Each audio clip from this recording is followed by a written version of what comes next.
출애굽한 이스라엘 백성들이 그 광야에 생활하는 가운데서 가장 중요한 사건을 들라 하면 민수기 13장과 14장에 걸쳐서 기록된 이 가데스 바네아 사건입니다. 가데스 바네아 사건의 핵심은 가나안 땅 정탐 이후에 일어난 하나님에 대한 반역입니다. 그 하나님에 대한 반역은 다른 게 아니라 12명의 정탐꾼들 가운데서 10명이 가나안 땅에 대한 악평을 늘어놓았죠. 물론 악평을 늘어놓기 전에는 그들이 눈에 보는 대로 정직하게 잘 대답을 했습니다. 민수기 13장 27절 말씀에 보시면 모세에게 말하여 이르되 당신이 우리에게 보낸 땅에 간즉 과연 그 땅에 젖과 꿀이 흐르는데 이것은 그 땅의 과일이니라. 이렇게 하면서 자기들이 짊어지고 온 포도송이를 보여주고 석류와 무화과를 펼쳐놓습니다. 그러니 이때까지는 너무너무 좋았죠. 좋았는데 그 뒤를 이어서 그 땅의 상황을 이제 보고를 하는데 어떻게 보고하냐면 28절부터는 이렇게 보고를 합니다. 그러나 그 땅 거주민은 강하고 성읍은 견고하고 심이 클 뿐 아니라 거기서 아낙 자손을 보았습니다. 이렇게 얘기합니다. 그리고 이제 이어지는 29절에서는 가나안 땅 곳곳에 흩어져 살고 있는 가나안 족속들에 대한 이야기들을 펼쳐가죠. 이게 무슨 부정적인 보고인가라고 할 수 있지만 이 보고에서 그쳐지지 않죠. 이렇게 그러나 그 땅 거민은 강하고 성벽은 견고하고 높을 뿐만 아니라 아낙 자손이 산다더라. 이 말을 듣자 이스라엘 백성들이 술렁입니다. 술렁이는 그 이스라엘 백성들 앞에 갈렙이 나서서 무엇을 두려워하십니까? 하나님께서 우리에게 주신 땅입니다. 그러니 우리가 지금 올라가서 취하면 됩니다. 올라갑시다. 이렇게 얘기해요. 그러니까 이 10명의 정탐꾼들이 어떻게 얘기하냐면 아니다. 우리는 그들에 비하면 메뚜기와 같다. 이렇게 얘기해 버립니다. 그러면서 이스라엘 백성들 안에 이 악평과 불평에서부터 시작된 절망이 스며듭니다. 절망이 스며드니까 밤새 내내 이스라엘 백성들이 모세를 원망하고 하나님을 원망하기 시작합니다. 차라리 우리가 애굽에 그대로 있었더라면 이 가나안 땅에 와가지고 우리 처자를 뺏기지 않을 거다. 우리가 죽임을 당하지 않을 거다. 라고 하면서 밤새도록 원망합니다. 그리고 날이 밝자 원망하는 그 원망은 원망에서 그친 게 아니라 하나님에 대한 구체적인 불순종으로 나타나는데 그 불순종이 바로 하나님께서 세우신 모세와 아론을 죽이고 우리가 새로운 지휘관을 세워서 다시 애굽으로 돌아가자라고 하는 반역을 일으키게 됩니다. 그리고 그 반역에 호응하는 이스라엘 백성들이 저마다 손에 돌을 들고 이 모세와 아론을 죽이기 위해서 몰려들 때 갈렙과 여호수아가 그들을 막아서면서 이러면 안 된다. 하나님께서 주신 땅 아니냐. 우리가 믿음으로 올라가면 취할 수 있고 무엇보다 그들의 보호자는 이미 떠나고 없다. 그런데 우리는 하나님이 여전히 함께 계시지 않느냐 이 말씀을 해요. 이 외침을 외쳐요.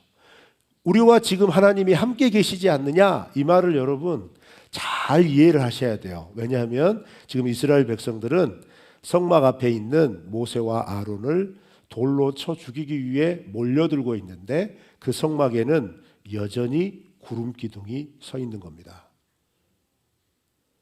이 위급한 상황에 구름 기둥 가운데로 하나님께서 임재하신 거예요. 그렇게 임재하시고 쭉 이어지는 말씀이 우리가 방금 읽었던 11절부터 25절 말씀입니다. 이 11절부터 25절 말씀에는 하나님께서 이런 상황에 임재하셔서 먼저 11절 12절에서는 이스라엘을 향한 심판을 선언하십니다. 그 심판의 선언을 들은 모세가 곧바로 엎드려서 하나님께 중보하죠. 하나님 그러지 마십시오. 이게 두 번째 내용이에요. 왜 그러지 말아야 하느냐에 대하여서 하나님 그러신 분 아니지 않느냐. 하나님의 이름은 이름이 아니지 않느냐 하면서 대표적으로 이런 예를 드는 겁니다. 하나님께서 이스라엘 백성들을 애굽에서 10가지 재앙과 홍해를 갈라서 인도해 낸 거 애굽도 알고 모든 가나안 족속들도 다 압니다. 그런데 그 백성들을 여기까지 인도해 와서 이 가데스 바네아에서 심판하신다면, 진멸하신다면 이 나라 이방 민족들이 그렇게 하나님을 조롱할 겁니다. 가나안 땅 주겠다고 데리고 나왔는데 능력이 없으니까, 가나안의 신들에게 이길 자신이 없으니까 이 가데스 바네아에서 자기 민족을 다 죽여버렸다, 이렇게 얘기할 겁니다. 이렇게 호소를 해요. 그리고 또 하나는 어떻게 하나님께 호소하냐면, 그래서 하나님 정말 어려우시겠지만 주님의 권능을 우리에게 보여주십시오 라고 하면서, 그 권능이 무엇이라고 표현을 하냐면, 하나님은 노하기를 더디하시고 인자가 풍성하지 않으십니까?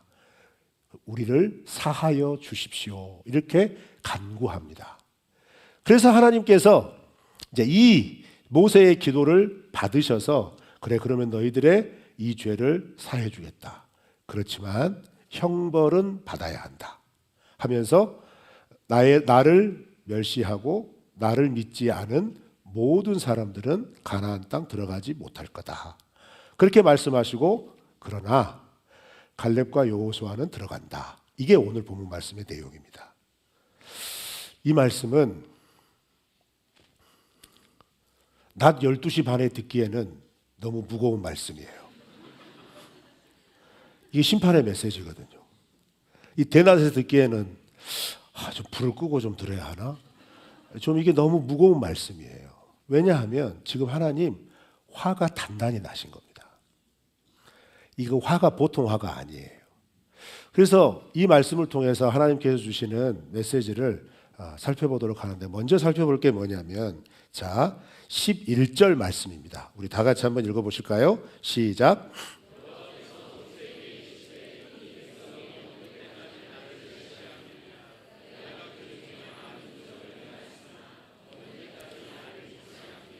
예, 이 말씀을 보시면 어느 때까지 뭐뭐 하겠느냐, 이 문장이 2번 반복이 되면서 무엇 하겠느냐라고 하는 그 안에 멸시, 믿음 없음, 믿지 않음, 이 두 단어가 배치되어 있습니다.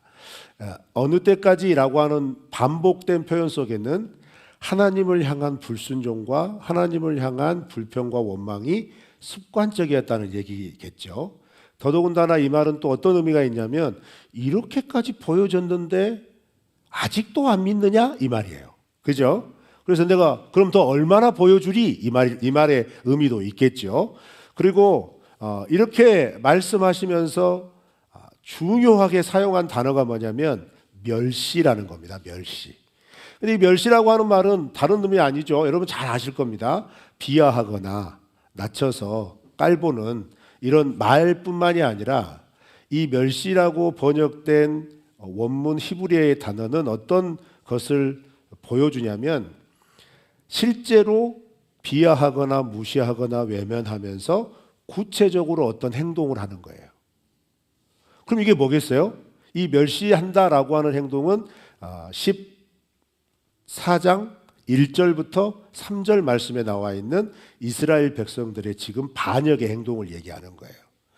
구름 기둥이 여전히 이스라엘 백성들을 덮고 있는데, 그 하나님의 분명한 임재를 알고 있음에도 불구하고 모세를 죽이려고 돌을 들고 나오는 거예요. 그거 하나님에 대한 반역이라는 거죠. 그러면서 그렇게 나오는 이스라엘 백성들을 향하여서 멸시와 함께 왜 믿지 않느냐라는 말씀도 같이 하세요. 그리고 이걸 이해하려면 도대체 어느 정도 했길래 이렇게 하나님께서 믿지 않느냐라고 하는 표현까지 쓰셨을까? 오늘 본문 말씀에서 힌트가 좀 있죠. 22절, 23절에서 이렇게 얘기합니다. 우리 다 같이 한번 읽어볼까요? 시작. 열 번이나 나를 시험하고 내 목소리를 청종하지 아니한 그 사람들은 내가 그들의 조상들에게 맹세한 땅을 결탄코 보지 못할 것이요, 또 나를 멸시하는 사람은 한 사람도 그것을 보지 못하리라. 먼저 하나님께서 10번이나 이렇게 숫자를 세고 계셨죠. 여러분 조심하세요. 하나님 원망하고 불평한 거 다 세고 계십니다. 진짜 그러잖아요. 이 의미가 그렇게 많이 불평하고 원망했구나 이렇게만 그냥 퉁쳐서 이렇게 이해하기에는 출애굽해서 출애굽 직후부터 이 가데스 바네아까지 오기까지 실제로 신학자들이 불평하고 원망한 횟수를 세봤어요. 10번입니다. 10번이에요. 나 이거 도표 가져왔어야 되는데. 찾아보세요. 나옵니다. 처음 물이 없다 불평할 그때부터? 아니죠. 그때부터가 아니죠. 출애굽하자마자 애굽의 군대가 뒤에 쫓아올 때부터. 쫓아올 때 바로 불평했죠. 그때부터 시작해서 가데스 바네아 오기까지 딱 10번입니다. 많은 지속적인 이런 의미도 될 수 있겠지만 하나님이 불평과 원망에 대해서 분명히 기억하고 계신다는 거예요. 소름 끼치지 않습니까? 그래서 말씀을 준비하다가 이 부분에서 한 몇 시간 멈췄어요. 왜냐? 나 엄청 많이 불평했는데 내가 생각해도 숫자를 못 세겠는 거예요. 어떡하지? 겁이 나더라고요. 그리고 또 보시면 이렇게 이제 하나님께서 멸시하고 하나님을 믿지 않는 백성들을 그러면 어떻게 심판하시겠다 선언하시냐면 12절이죠. 12절에 이렇게 얘기합니다. 내가 전염병으로 그들을 쳐서 멸하고 내게 그들보다 크고 강한 나라를 이루게 하리라. 모세에게 하신 말씀이에요. 그런데 내게 그들보다 크고 강한 나라를 이루게 하리라. 이 문장은 이 똑같은 한글 개역개정은 번역이 약간 다르게 되어 있지만 이 의미가 그대로 살아있는 이 하나님의 심판선언이 놀랍게도 출애굽기에 이미 한번 등장했습니다. 그게 어디에 등장하냐면 출애굽기 32장 10절 말씀이에요. 다 같이 한번 읽어볼까요? 시작.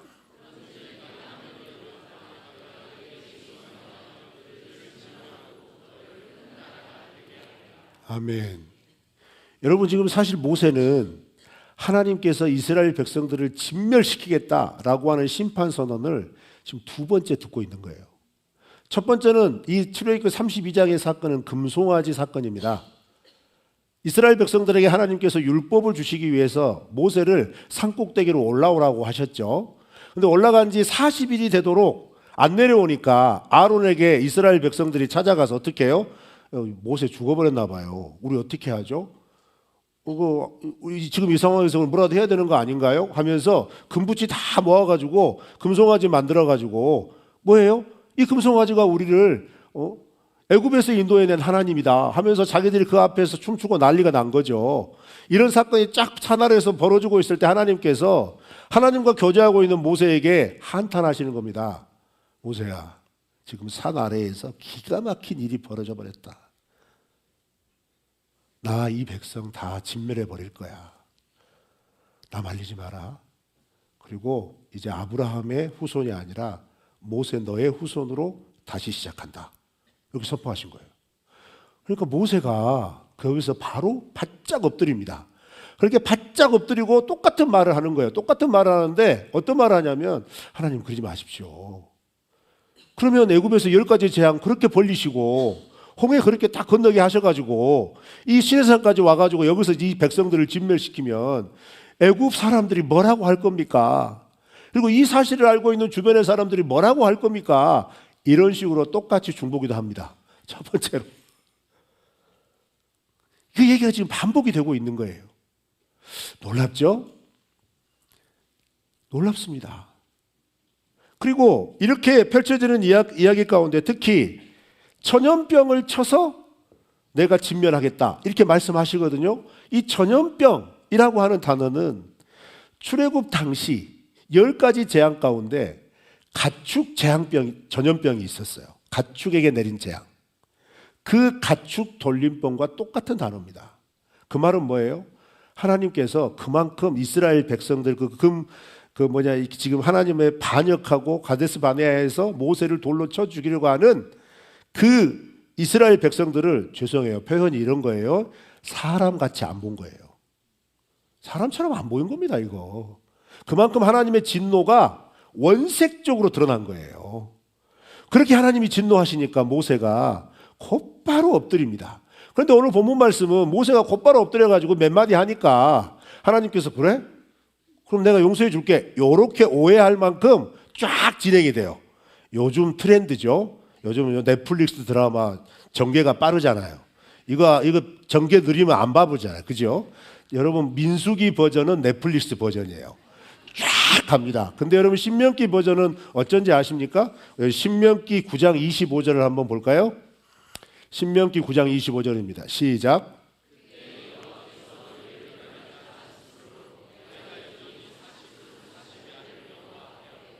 아멘. 모세가 40일 기도한 겁니다. 여러분, 이스라엘 백성들 진멸하시겠다라는 하나님의 준엄한 선포를 듣고 그때부터 성막에 엎드려서 40일 동안 기도한 겁니다. 그 40일 기도를 하나님이 받으신 거예요. 여기서 날수가 중요한 게 아니에요. 모세는 그런 사람이었다는 거예요. 모세는 자기를 돌로 쳐 죽이려는 이스라엘 백성들을 하나님께서 용서하여 주시기를 구하기 위해 누가 시키지도 않았어요. 40일을 엎드린 겁니다. 그러니까 하나님이 받아주신 거예요. 그래? 그럼 내가 이들의 죄를 사해 주겠다. 용서해 주겠다. 그런데 그 40일을 기도하면서 크게 두 가지를 기도한 거죠. 하나님 이름 비웃음 받습니다. 하나님 그거 너무 안타깝잖아요. 하나님 그러시면 안 되는 거잖아요. 하나님의 이름이 이렇게 비웃음 받아야 되겠냐고요 하는 이거 하나. 그 다음에 하나님은 원래 그런 분 아니시잖아요. 하나님은 용서의 하나님이시잖아요. 노하기를 더디하시고 인자가 풍성하시고 용서해 주시기 위해서 어떤 것도 이렇게 지체하지 않고 하시는 분이시잖아요 라고 하면서 하나님 앞에 이스라엘 백성들을 사해달라고 무려 40일을 기도합니다. 그렇게 해서 이 가데스 바네아의 반역으로 인하여 이스라엘 백성들이 진멸할 상황에서 하나님이 진멸을 거두신 겁니다. 그런데 이렇게 거두시고 나서 그냥 끝나는 게 아니라 그럼에도 불구하고 하나님께서는 이스라엘 백성들의 진멸은 거두셨지만 이스라엘 백성들에 대한 형벌은 집행하십니다. 그 형벌이 뭐냐? 두 가지예요. 멸시한 자들, 믿지 않는 자들. 내가 약속한 말씀, 내가 약속한 가나안 땅, 이거 멸시하고 믿지 않은 그들은 들어가지 못한다. 보지 못할 거다 하면서 내일 본문에 나오죠. 20세 이상 모든 이스라엘 백성들은 광야에서 죽을 거다. 그렇게 선언하십니다. 여러분, 출애굽기 32장의 금송아지 사건과 민수기 13장 14장의 가데스 바네아의 사건을 단순 비교하면 출애굽기 32장도 엄청난 사건이에요. 굉장히 많은 사람들이 땅에 삼킴을 받아서 죽어버립니다. 하나님께서 금송아지 신상을 놓고 춤추고 있는 그 사람들을 그대로 땅이 삼키게 만들어버려요. 그렇게 해서 무수한 이스라엘 백성들이 그 금송아지 신상과 함께 파묻혔습니다. 그런데 가데스 바네아에서는 출애굽 1세대, 20세 이상 1세대가 다 죽습니다. 그런데 차이는 뭐예요? 40년 동안 나누어서 죽습니다. 광야에서. 여러분, 이 메시지가 우리에게 무엇을 경고하죠? 성령께서 여러분의 마음에 경고하는 것을 간과하지 않기를 축원합니다. 여러분, 이 말씀을 들으시고 마음속에 뭔가 느껴지시는 게 있을 거예요. 그거 절대 가볍게 여기지 마세요. 하나님은 살아계십니다. 하나님은 이렇게 말씀하시는 것을 믿는 자들과 믿지 않는 자들을 분명히 구별하십니다. 그러면 하나님의 말씀을 믿는 자들은 어떻게 하셨느냐 이거예요. 그 말씀이 오늘 24절 말씀이죠. 24절 다 같이 읽겠습니다. 시작.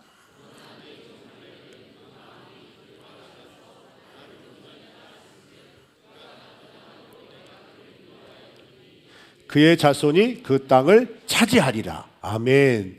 여러분, 제가 이 말씀을 준비하면서 또 한 가지 내 마음속에 들었던 감동이 뭐였냐면 지금 이 장면은요, 이스라엘 백성들에게는 절체절명의 위기예요. 그리고 실제로 1세대는 다 진멸을 합니다. 단 두 사람만 빼고 갈렙과 여호수아. 그러면 이 측면으로 이 말씀을 보면 어떤 메시지가 되는 거냐면 하나님을 멸시하고 믿지 않는 출애굽 1세대는 모두 광야에서 죽음이라는 형벌을 받게 되지만 그들 가운데 단 두 사람이었던 갈렙과 여호수아는 하나님의 말씀을 신뢰함으로 그 두 사람은 그 약속한 말씀을 그의 생전에 보게 하신다는 거예요. 그리고 그들은 가나안 땅에 들어가게 될 거다라는 거죠. 그런데 이들이 가나안 땅에 들어갈 때 여호수아는 무슨 역할을 했죠? 나 너무 어려운 질문한 건가요? 여호수아는 무슨 역할을 했어요? 모세의 뒤를 이어서 출애굽 2세대의 지도자가 되죠. 그렇죠? 그러면 갈렙은 어떻게 했나요? 갈렙도 마찬가지입니다. 여러분 여호수아서에 보면 갈렙의 이야기가 등장하죠. 근데 그 이야기 등장할 때 어떻게 등장하냐면 땅 분배를 다 했어요. 유다 지파는 헤브론을 중심으로 한 중앙산지 지역을 분할받습니다. 그런데 헤브론을 어떻게 분양받게 되느냐, 배정받게 되느냐, 여호수아 찾아갑니다. 갈렙이. 내 나이 80. 여호수아 기억하지? 40년 전. 우리가 같이 40일 동안 이 땅을 거닐지 않았니? 그런데 하나님께서 그때 나에게 약속하셨어. 24절 방금 읽은 거. 그 땅을 나에게 주신다 하셨거든. 요 헤브론 나한테 줘라. 이렇게 해서 헤브론을 분양받은 거예요. 근데 헤브론은 아까 뭐라고 그랬어요? 아낙 자손이 산다고 그랬습니다. 아낙 자손은 거인족이에요. 골리앗 족속이라고 해요. 성읍은 견고하대요. 산성이니까요. 높대요.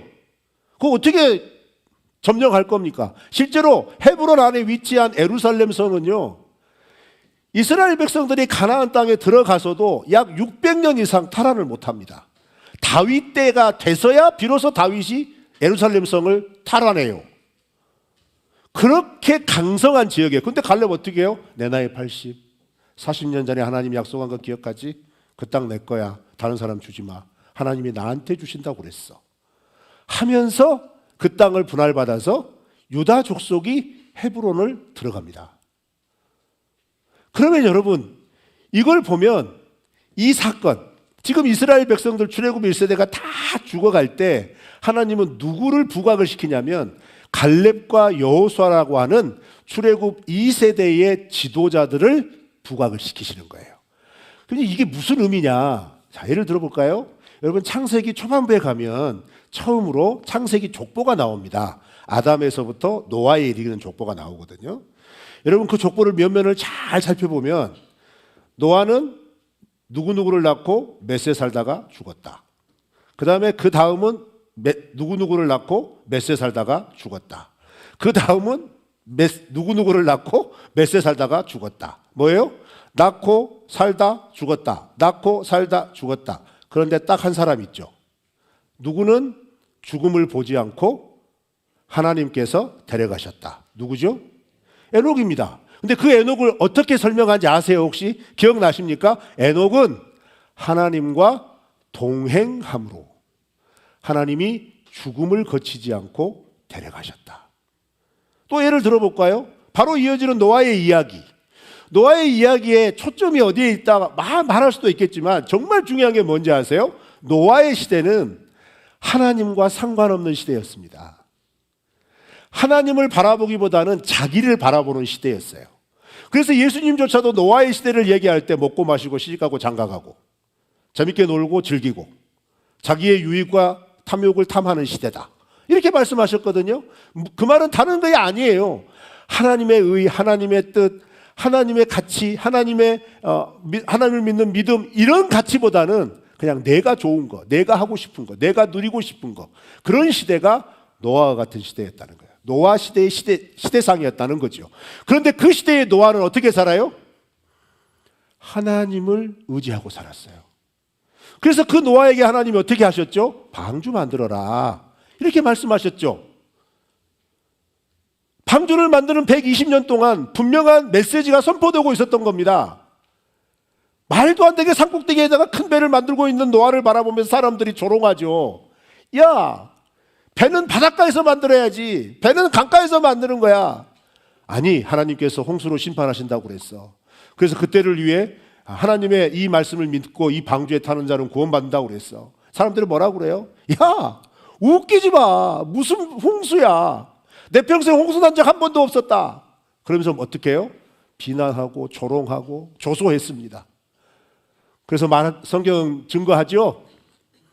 홍수가 났을 때 살아남은 사람은 노아의 가족 8명 뿐이었습니다.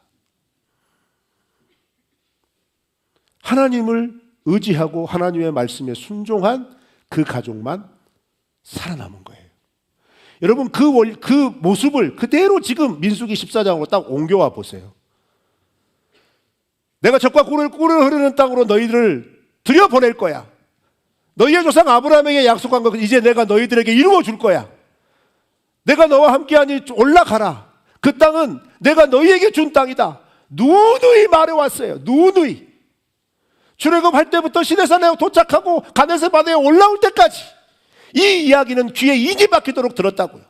귀에 인이 박히도록 들었던 하나님이 주시는 땅, 하나님이 주시는 젖과 꿀이 흐르는 그 땅, 이 말을 귀에 인이 박히도록 들었지만 여러분, 10명의 정탐꾼들은 40일 동안 그 땅을 정탐하면서 그래, 과연 젖과 꿀이 흐르는구나, 이렇게 풍요롭구나, 이렇게 풍성하구나, 그걸 보았는데 그 땅을 하나님이 우리에게 주시는 땅, 이건 보지를 못한 거예요. 그래서 내가 점령해야 할 땅, 우리가 가서 싸워야 할 땅, 내가 어떻게든 여기를 취해야 할 땅, 이렇게 바라보니까 어휴, 저 사람들 키 엄청 크네, 어휴, 저 사람들 강한 성에 사네, 어휴, 저 사람들 저런 무기도 있네. 어떻게 해요? 자기가 작게 보이는 거죠. 그런데 단 두 사람, 갈렙과 여호수아는 어떻게 본 겁니까? 하나님께서 우리가 주시는 땅이지. 그러니까 어떻게 보여요? 그래, 키도 클 수 있어. 그래, 성벽 견고할 수 있어. 그런데 그들의 보호자는 이미 떠났다. 그런데 우리 하나님은 여전히 우리와 함께 하신다. 그러니 우리가 올라가 싸우자, 우리가 가서 취하자, 이렇게 고백할 수 있었던 겁니다. 그런데 이렇게 고백할 수 있었던 가장 중요한 이유가 뭔지 아세요? 방금 읽었던 24절 말씀에 이렇게 말씀해요. 안 읽었나? 24절? 읽었죠? 내가 지금 설교를 잘하고 있는지 모르겠어요. 24절 말씀 다시 띄워줘 보실래요? 그 마음이 그들과 달라서 나를 온전히 따랐은즉. 그 마음이 그들과 다르다. 요 문장을 직역을 하면 갈렙의 마음에는 다른 영이 있다, 이런 말이에요. 다른 영. 마음을 영이라고 하는 의미가 있는 루하흐를 썼어요. 이 루하흐는 창세기에서 사람을 창조하고 그 키에 생기를, 그 코에 생기를 불어넣어 주셨다 했을 때 그 생기입니다. 그리고 이 루하흐는 하나님의 영을 가리킬 때 사용했던 대부분의 단어입니다. 대부분 사용처에서 이 루하흐라는 단어를 씁니다. 그 말은 뭐예요? 갈렙의 마음속에는 하나님의 마음이 있었다는 거예요. 하나님이 주시는 그 말씀에 대한 확신이 있었다는 거예요. 그런데 그 마음의 상태가 어떤 상태냐? 온전히 따랐은즉. 온전히 따르다, 이 온전함으로 번역된 단어는 뭐냐? 꽉 채운다는 말입니다. 그러니까 그 마음속에는 하나님의 마음, 하나님께서 약속하신 그 말씀에 대한 믿음이 꽉 차 있다는 거예요. 그렇게 꽉 차 있으니까 가나안 땅 40일을 돌아다녀도 아무리 그 나닥자손을 보고 아무리 높고 견고한 성을 보아도 그것은 하나님이 우리에게 주시는 땅, 쉽게 넘을 수 있는 땅, 쓰러뜨릴 수 있는 대상으로 보일 수 있었던 거예요. 그런데 출애굽 1세대는 그렇게 하나님께서 말씀하시고 또 말씀하셨는데 그 말씀이 마음속에 없었어요. 그 믿음이 마음속에 없었다고요. 그 믿음이 없으니까 40일 동안 정탐하면서 겉으로 보이는 풍성함은 잘 보았지만 하나님께서 주실 그 땅에 살고 있는 사람들의 두려움을 본 거예요. 그 사람들에 대한 두려움이 일어나 버린 거예요. 그러니까 출애굽 1세대의 마음속에는 뭐가 있는 거예요? 하나님을 믿는 믿음보다 두려움이 가득 차 있는 거예요. 사랑하는 성도 여러분, 지금 이 시대는 노아의 시대와 같고 지금 이 시대는 어쩌면 출애굽 1세대의 마음과 같은 세대입니다. 하나님 멸시하잖아요. 하나님 말씀 믿지 않잖아요. 하나님 말씀 믿으라고 그러면 그래, 좋은 말씀 중에 하나니까 참고는 할게. 이런 시대입니다. 삶의 가치 중심이 되는 시대가 아닙니다. 그럼에도 불구하고 하나님의 말씀대로 살아가려고 이렇게 예배의 자리에 나와서 말씀을 듣는 여러분들에게 사실은 격려하고 응원하고 축복해야 되는데, 이 말씀을 드리는 이유가 뭘까요? 우리 안에도 하나님의 말씀에 대한 믿음이 없는 분들이 있고, 우리 안에도 우리의 일상의 삶의 태도에서 하나님을 멸시하는 사람들이 있단 말이에요. 근데 그거 저는 잘 몰라요. 저는 눈이 작거든요. 몰라요, 저. 그러나 하나님은 아십니다. 하나님은 횟수까지 세십니다. 그래서 두려운 거예요. 그러면 이 말씀을 우리에게 주신 진정한 목적이 뭘까요? 하나님이 우리에게 기회를 주시는 거예요. 내가 지금 이 믿음의 삶을 걸어가면서 지금 이 말씀을 통하여 하나님께서 나에게 주시는 기회가 뭐겠어요? 내 안에 멸시함이 없는가? 내 안에 믿음으로 행하지 않는 그런 것을 너무나 당연하게 여기지 않는가? 그것을 돌아보라는 겁니다. 그리고 어떻게 살라는 걸까요? 갈렙처럼, 갈렙 그의 마음속에는 그들과 다른 마음이 있다. 나를 온전히 쫓았다 라고 하는 하나님의 인정을 받을 만한 그러한 모습으로 하나님 앞에 서기를 추구하시기를 축원합니다. 그런데 여러분, 갈렙은 이방 사람이었어요. 민수기에 보면 갈렙은 그나스 족속 출신입니다. 그나스 족속은 에서의 장자 엘리바스의 후손들입니다.